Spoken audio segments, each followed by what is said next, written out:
जय श्री गणेश। नमस्कार। मैं आचार्य संजय द्विवेदी। मेरे समस्त प्रबुद्ध दर्शकों का मेरे चैनल पर हार्दिक स्वागत है। प्रिय दर्शकों, आज मैं कर्क राशि का अप्रैल 2025 का मासिक राशिफल लेकर आपके सम्मुख उपस्थित हूं। अप्रैल माह कर्क राशि के जातकों के लिए किस प्रकार का लाभ देने वाला है, इस माह में जो ग्रहों की स्थितियां हैं तथा जो ग्रहों के परिवर्तन हैं उनसे आप कितना लाभ ले पाएंगे, अथवा कहीं पर कोई अवरोध समस्या है तो उसका क्या निराकरण है, संपूर्ण विश्लेषण मैं पूर्ण तर्क के साथ करने जा रहा हूं। प्रिय दर्शकों, इस राशिफल को आप अपने लग्न तथा राशि दोनों के अनुसार देख सकते हैं। कर्क राशि के लिए 1 अप्रैल को जो ग्रहों की स्थितियां वो इस प्रकार होंगी। आपके लिए तृतीय भाव में केतु होंगे। आपके भाग्य भाव में 5 ग्रहों का योग होगा। यहाँ पर राहु, बुध, शुक्र, सूर्य और शनिदेव पहुंच चुके होंगे। इसी प्रकार से आपके लिए एकादश भाव में गुरुदेव बृहस्पति होंगे तथा द्वादश भाव में मंगल का गोचर चल रहा हो। एकादश भाव में गुरुदेव के साथ प्रारंभिक समय में चंद्रमा भी होंगे, तो गज केसरी आपके लाभ भाव में प्रारंभिक समय में बने।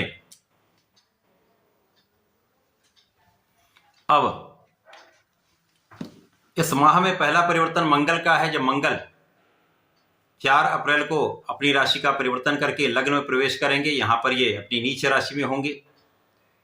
इसी प्रकार से 13 अप्रैल को देर रात्रि काल में सूर्यदेव का राशि परिवर्तन हो जाएगा। सूर्यदेव नवम भाव से निकलकर दसम भाव में पहुंचेंगे, जहां पर ये दिग्बली होंगे, महाबलवान स्थिति होगी, उच्च राशि में इनका प्रवेश होगा।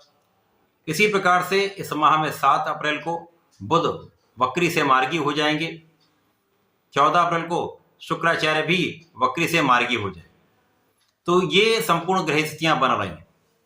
इस माह के प्रारंभ से ही गजकेसरी आपके एकादश भाव में बन रहा है। चूंकि चंद्रमा की राशि है, यहाँ पर गुरु के साथ संयोग बनेगा, तो प्रारंभिक समय में आपके लिए लाभ की स्थिति पहले से अच्छी हो जाएगी। आपके लिए ज्ञान से विशेष आपको लाभ मिलेगा। ज्ञान के क्षेत्र में आपकी उन्नति निश्चित है। यदि आप विद्यार्थी हैं तो यहाँ पर आपके परिणाम अच्छे आने वाले हैं। इसी प्रकार से इस समय संतान का पक्ष बलवान रहेगा। संतान से आपको सुख भी प्राप्त होगा। भाग्य भाव में 5 ग्रह हैं, जहां पर आपके लिए सूर्यदेव हैं जो आपके धनेश होकर यहाँ पर 14 मार्च से गोचर कर रहे हैं।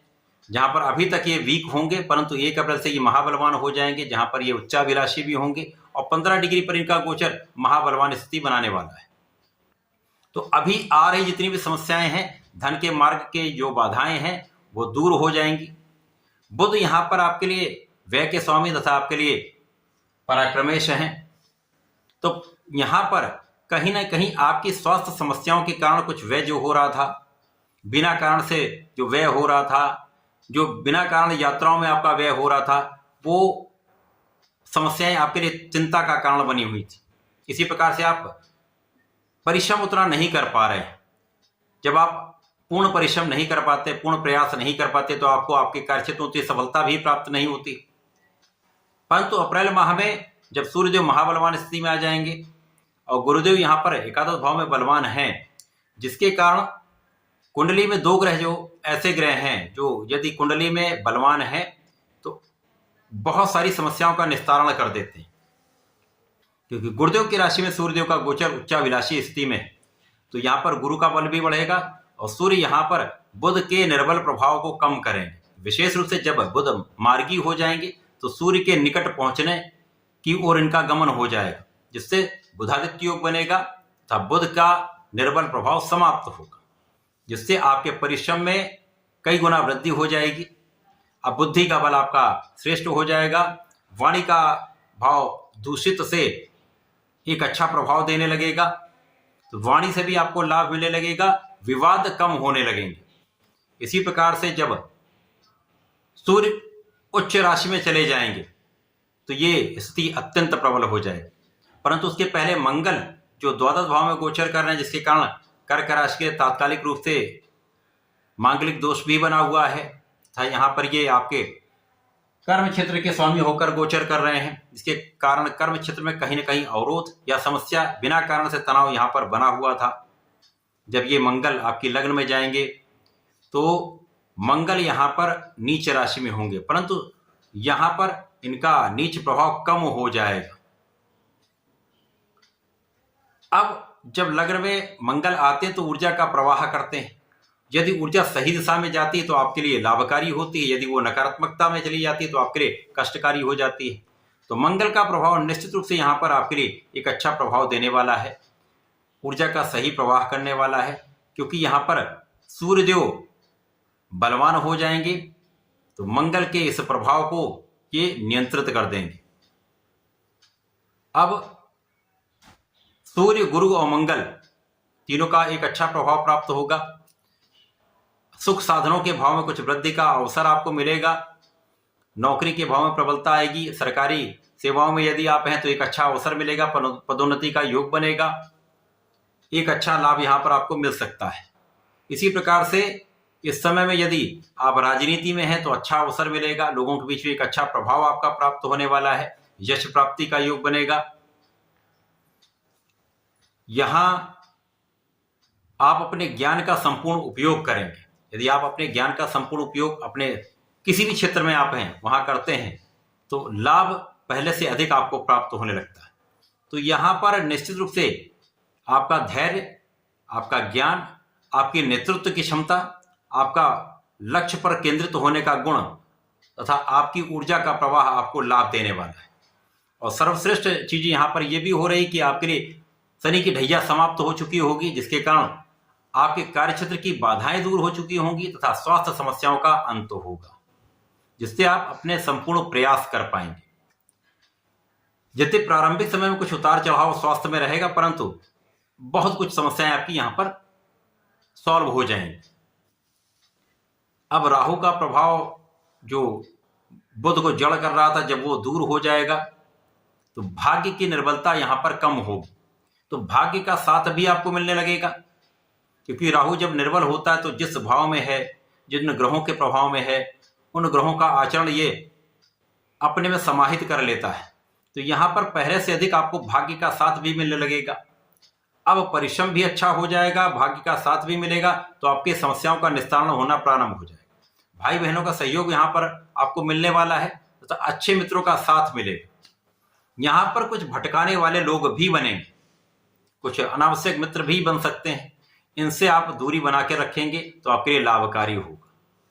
क्योंकि चंद्रमा की राशि है, मन का भटकाव होता है। यदि उस समय में आप भटक जाते हैं तो समस्याएं निश्चित रूप से आएंगी, आप अपने लक्ष्य से भटक जाएंगे तो आपके कार्य में सफलता नहीं मिलेगी।